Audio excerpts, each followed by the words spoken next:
talk about next is building a range. It's extremely important that you build a range and practice as a team your red team hacking process and methodology. So we're going to cover in the chapter objectives is discuss the importance of creating a test lab and then identify some components of that test lab.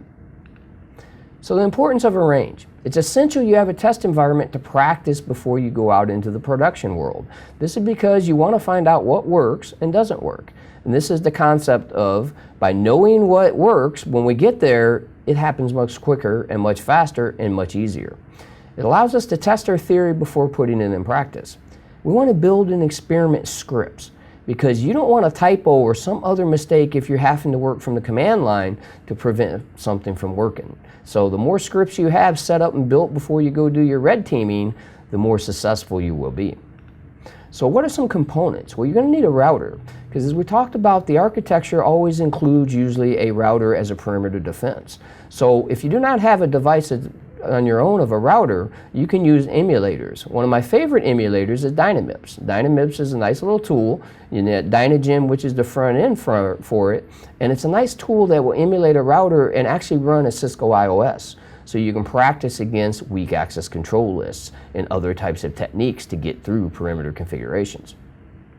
Then a Bastion host is any box. You can set up any machine as a Bastion host. I like to use Smoothwall. It has a free version and also a commercial version, and it's set up pretty nice and has a nice GUI interface that you can log into it. pfSense on OpenBSD is another one that's a lot of good to use, actually free BSD. You can build it with 3 or 4 interfaces. Why? Because you want to emulate a true enterprise architecture that you might have to test. Typically that is a red interface which is facing the internet, which is where you're normally going to be located as you start your test because you're going to be emulating as a red team an external threat in most cases. A green interface which will simulate the internal network. Orange which can be that DMZ, that separate services DMZ we discussed, and possibly purple.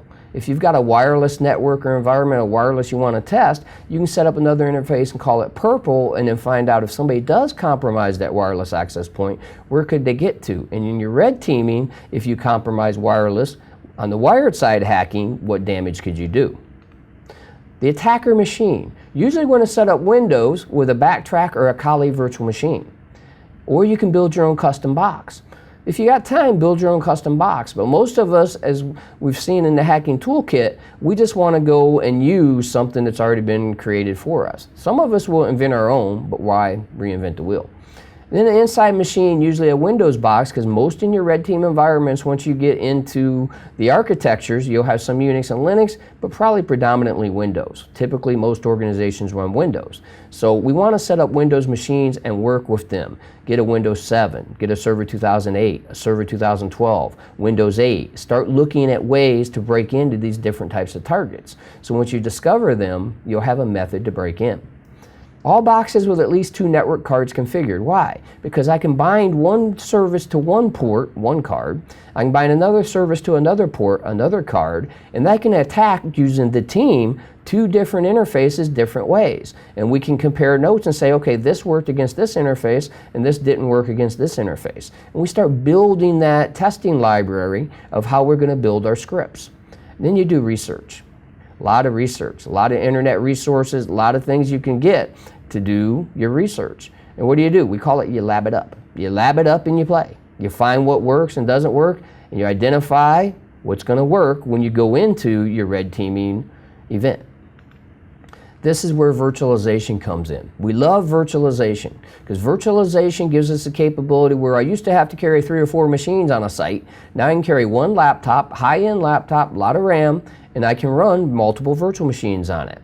So what virtualization software do you use? Well, it's largely a personal preference. Personally, we're going to cover VMware because I use VMware Workstation. I have for many years, and I'm comfortable with it. But whatever virtualization software you use is personal preference and what works for you. Some people like VirtualBox. That's a popular one nowadays, and that's free. And also Hyper-V, which is a component in Server 2008 and also Server 2012. The Server 2012 version works very well. So you might want to go with a Hyper-V environment. It really doesn't matter what virtualization software you use, because once you got the virtualization software, all the machines and the components of your range They're pretty much exactly the same. All that is different is the interface of the virtualization software. So in VMware Workstation, we do what's called virtual machine creation. Well, how do you build a virtual machine? We can build it new from scratch, get an ISO image, those types of things. We can clone it if we have an existing image, or we can convert, which works on Windows boxes, where I can take a physical machine and convert it to a virtual machine. New, we use the Wizard. Has an easy install option that works for some operating systems, not all operating systems, and it accepts the standard defaults in the typical installation. In a custom, you select memory allocation and network type. Remember, like anything else, the more resources, the better. The more RAM you have, the more powerful usually your range will be. We can use custom, which is our preferred method, and look for a SCSI or an IDE disk. Some operating systems, SmoothWall for instance, needs an IDE disk. If you use a SCSI disk, it won't boot. It'll fail when you try to do the installation. We store the virtual disk in another location. Why? Because we want to be able to have a separate drive. So set up partitions. Say you have a D partition. In your D partition, you put all your virtual machines. That way, if you blow anything up, you blow up your D partition and not your main partition of your operating system, which would be in typical your C drive. You don't want to corrupt your operating system while you're creating virtual environments and blowing them up. Because when you're doing red team hacking, you're going to blow boxes up. That's part of red teaming. Cloning. We can create a copy of the virtual machine. A linked clone means it's related to the virtual machine and used as a source. It's much better to use full clones. Full clones are complete and separate clones of the existing virtual machine you clone from. This is the preferred method.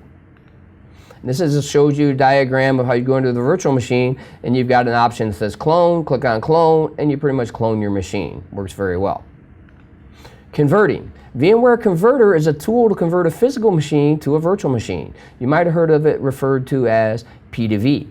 It's not an exact science, and in most cases only on Windows, but you can build a physical machine, create all this really cool tools on it, and then all you do is use the conversion tool, convert it to a virtual machine, put it on your laptop, and take it into the field with you when you do your red team exercises. Very powerful, very complex, great way you can create complex attacking machines and carry them with you in a lab environment. I have virtual machines when I carry and I go into a lab environment for red teaming. When I go out into production, I carry 10 or 15 virtual machines and I bring up the virtual machine I need based on what I'm trying to do against the target. And you'll determine all this when you have your range and you set up your architectures and your scripts to figure out how you're going to attack that range or that enterprise architecture. So in the VMware, we have some network connection types. We have bridged, we have NAT, we have host only, and of course no connection. And each one of these will reflect a different way to do a different setting of a network. And we're going to cover each one of these momentarily. But it's important to realize that in virtualization, we can have up to 10 in VMware switches. That means I can have 10 separate subnets or 10 separate networks in one virtual environment, which makes it extremely powerful for your testing and how you create enterprise architectures with virtualization. So what is bridged?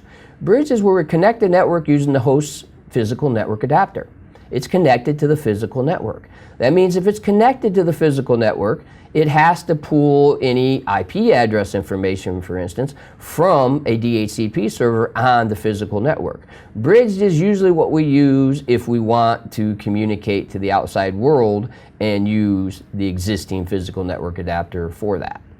NAT, network address translation, is where you share the IP and MAC address of the host. It's not visible outside of the network, but it still is allowed to have internet access. So it's good to have NAT when you want to do that inside testing and still have internet access, but it protects the host machine because the host machine is not part of the NAT network other than one network interface that the virtualization sets up. Then we got host only. This is for your private networking that you want to do all your development on and test it. So if you blow it up, say you're testing a malware infection or something like that, it stays isolated within the host-only network. Make sure you don't allow it to escape or break out of your virtual environment. Creates a network completely contained within the host. It can isolate a network and cannot connect to the internet. That's the power of a host-only type of connection. So when you look at bridged, you look at NAT, you look at host-only, combinations of these will make it extremely powerful, and you can build some really complex ranges, as we see here in this next slide. This is a custom network configuration that creates a sophisticated network. So let's take a moment to look at this. If we look here, we have our host network adapter on the physical machine, and then we have a virtual bridge to our first virtual network switch. The bridge in VMware is called VMnet 0. So this is VMnet 0. So this has its own switch. So I can connect any machines I want onto this switch. And it's a switch, just like a physical switch. So that means all those machines they can communicate with each other. And then I've got my virtual machine 1, which we set it up as a firewall. Remember what I said early on the components? I said make sure they have 2 network cards. Look here. There's 1 network card, there's 2 network cards. So this virtual machine is connected to VMnet 0, the bridge side, which means it can communicate with the host network adapter and the entire host VMnet 0 switch, but it's also connected to VMnet 2 on another virtual network switch. So it's got 2 network cards. In effect, it's what we call dual homed. It's a dual homed or multi-homed host that has 2 networks that are running through it. So now what we can do is, when we do our red team emulation, if we're out here in, say, a machine here that's connected to our network, our physical network, we can go through the host adapter and through the first firewall. So it allows us to set up that layered defense that we probably more than likely will run into when we're doing red team hacking. It's not going to be a flat network. It's not going to be these networks that you see most people do when they do their demonstrations. It's going to be some form of a layered defense architecture. So we can emulate this layered defense architecture by using the custom creation utility in the virtual environment. So when you look here in Virtual Machine 1, the firewall, we have 2 network cards. Now we come out of that and we've got a web server. So we can set up a separate services DMZ. So we've set up a separate services DMZ here. So now to get to this DMZ, we have to go through this Virtual Machine 1 firewall. That's the power of setting up these types of architectures, because they'll emulate what you'll run into in a red teaming environment. So now what we do out of here is, if you look, we've got another firewall, right? So we got Virtual Machine 2, we got Virtual Machine 3, it's another firewall. So now it comes out of VMnet 2, so if you look here in VMnet 2, it comes out of that into another network card. And then it goes out another network card into VMnet 3. And finally, we have Virtual Machine 4, which is our internal PC.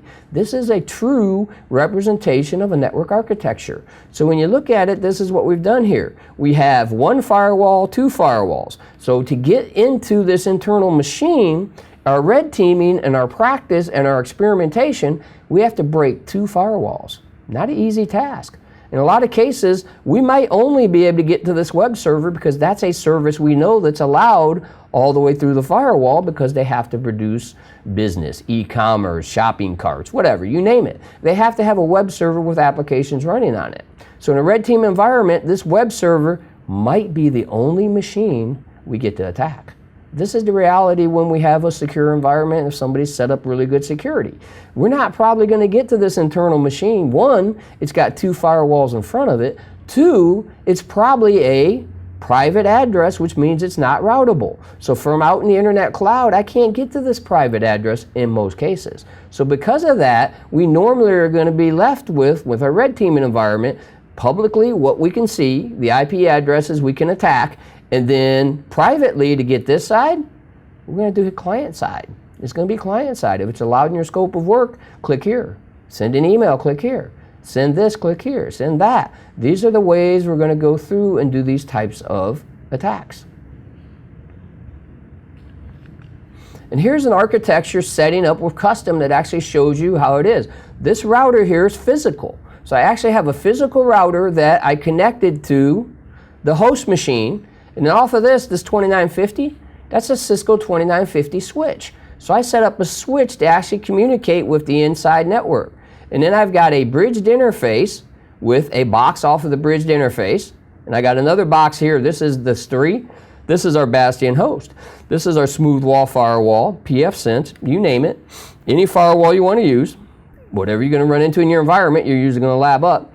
And we've got a red interface, which is on the bridge network. We got a VMnet 1, which is what we call the orange interface, which is a DMZ, separate services DMZ. And right here we have usually a typical web server off of that DMZ. And then on the inside, this is the green. So this is actually the internal green network here for this organization. And the reason we emulate it with this physical switch here is, a lot of times somebody will set up a back door. So this allows us to practice a back door from this machine 4 to get around the Bastion host, because this is in the box 3 here is the smooth wall firewall, say, and this back door between machine 4 and this switch going out to the internet, because some engineer or developer didn't like the fact that the smooth wall firewall blocked something they were trying to do. So what they do in the organization? They set up either wireless, they could do a wireless, or they put in another network card on the machine and did what? They connect back out through the internet without going through the actual firewall or the Bastion host machine. We have to test for that when we do a red teaming environment, because users sometimes will try to circumvent security and set up, you've probably heard of, a rogue access point, those types of things. Now this is an example of a live actual range I built for a client. And what it shows you is we have the emulation of the internet cloud. We have a switch, so we have 5 virtual switches. Remember we said we could have up to 10 in a VMware environment. And what we do is we take and we put an attacker box outside of the firewall. This is a true attacker that can emulate the threat coming from the internet cloud. And that's what we did for this client and for this organization. And then through the firewall, you have a web server, which is called VMnet 1. We have VMnet 2, which is infrastructure. VMnet 3, which is for the response center. This is actually a CERT set up for Computer Emergency Response Center. And then the TAC, which is Threat Analysis Center. And all their entire architecture now is emulated with one virtual machine. And one virtual machine running virtual software with multiple boxes, 1 box, 2 box, 3 box, 4 box, 5 box, 6. So this is actually a host machine running 6 virtual machines on it to emulate an entire CERT.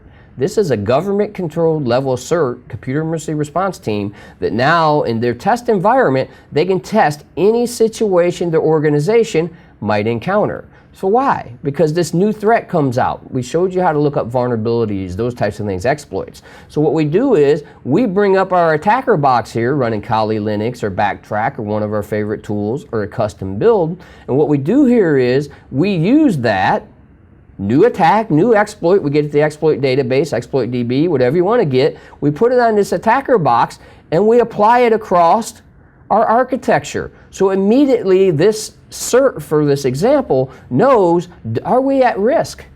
If we are at risk, what can we do? Mitigation, stuff like that. Well, we don't really care. We're red team hacking. So red team hacking is we set up the latest exploit if we were being contracted by this CERT to do red teaming against them, and we start running against their VMnet switches, these different subnets. These are all subnets in different networks, all controlled by the firewall.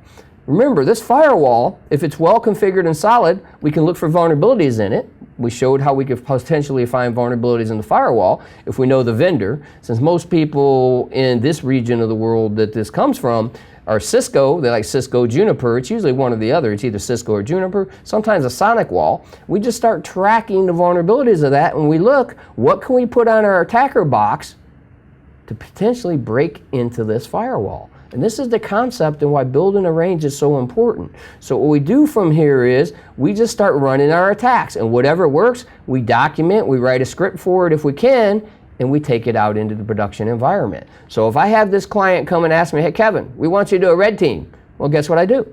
I build this entire architecture right here in a virtual lab or a virtual environment or a physical lab if I've got, and I'm in one location, and I test it. I lab it up and test it. And I look on ExploitDB, I look on other sites, I find the latest versions and exploits, and what do? I load them up on the attacker box, run Metasploit, maybe run some other tool, and I start running different types of attacks to see what works and doesn't work. Now, one caveat on that. Before I would ever run it on this type of architecture where I'm going to have to play with filters and get through a firewall and all that type of stuff, true red team style, remember what I said. First run it flat. So what I'd do is I'd take the attacker box and each one of these boxes, I would connect to this switch here. Why? Because if I can't attack it when it's flat, and I can't exploit it successfully when it's flat, well, I go waste my time trying to exploit it through filters and defenses. Because if I can't get it when it's flat, almost guarantee you, well, not almost, I can guarantee you, if I can't get it flat, I will never get it through a firewall or a layered defense architecture. And this is the power and what you need to do when you set up your red team architecture. You need to have that test lab. It's amazing because when I first set up the Network Operations Center for the military in the U.S. Navy, and when I set it up, I spent more time building the test lab environment than anything else. Why? Because I wanted to be able to emulate our entire architecture. So if a ship connected or whatever it did, if we had somebody try to attack either the ship or somebody on the ship try to attack us, what could they do and what could they see? So every time a new vulnerability or a new exploit came out, we labbed it up, we tested it, and we found out, okay, are we at risk? And the first test is always a flat network. Because if you can't get it on a flat network, don't waste your time going to a filtered network. Just write it up, yes, this vulnerability exists, but we can't validate the vulnerability even on a flat network, and move on to your next project. So planning. When you do your information gathering, this is how you build your range. You look in your information gathering, what do you run into? Say you run into a Windows Server 2008 box. You put a Server 2008 box in your range. Say you run into a Red Hat Linux box. You put a Red Hat Linux box in your range. You build the architecture you find in your red teaming or through your information gathering, and you continue to build a lab environment before you continue on. This is even what people do today when they test like ATMs, you know, the transfer machines, the money transfer machines, stuff like that. They get an ATM and they lab it up and figure out what makes it weak and what makes it strong. Okay? Identify the system, services, and software, lab it up and play. That's our motto, lab it up and play. Have a play with it, figure out a way to get through it. If you can't figure out a way to get through it, take a break.